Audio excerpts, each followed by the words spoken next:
Hello YouTube, or anyone who decides to watch this video. This is the First Gentleman, and I'm back with my latest video.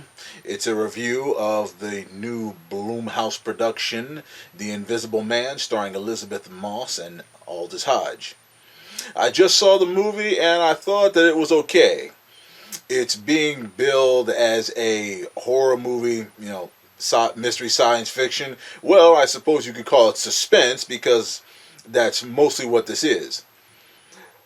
The movie is horror, science fiction, all that. If The Invisible Man, that's pretty much the most obvious tell.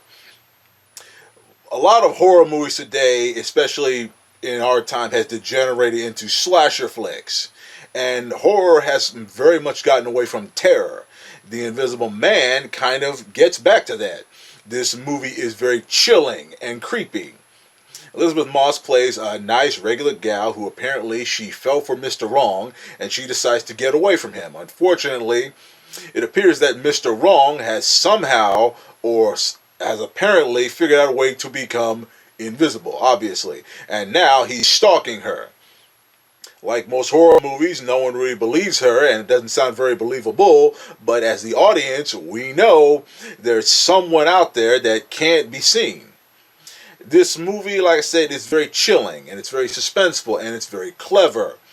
Now, one thing that is surprising is the movie does not necessarily degenerate into a CGI fest, but it's good old-fashioned cinematography and setting and pacing that kind of makes the movie work.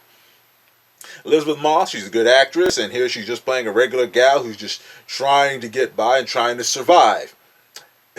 She's a big-breasted blonde who can act on screen.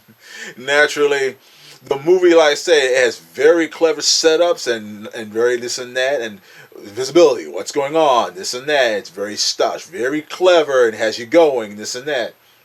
Because it's also about what you show and don't show that makes this very chilling and creepy and clever. And like I said, and it naturally has lots of good setups and this and that. It's not overdone, it's not underdone. It's very realistic. There are moments of great ingenuity and intelligence. And that's kind of what helps make this movie work. Naturally, like I said, if someone's invisible, if something's invisible, naturally, well, what do? What can you do? Well, naturally, you got to be a little bit smart, a little bit step ahead of things. I think the director, Leigh Whannell, he did a good job of making this a very conventional movie. It's not, and I say it's very smooth, very simple. The music's a little bit thunderous. Now, Inception had very thunderous music, but this is a little too thunderous, but it still makes for a very creepy, chilling, and I think mysterious and suspenseful flick.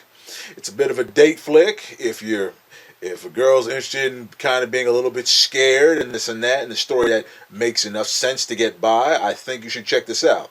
I thought this was an okay movie. It's not insane. It's not the best movie or revelation, but it's a very good, creepy, chilling, clever 2 hours at the movies. If you're interested, check it out. I say it's an okay flick. Check it out and see what you see. Thank you for your time, YouTube, and have a nice day.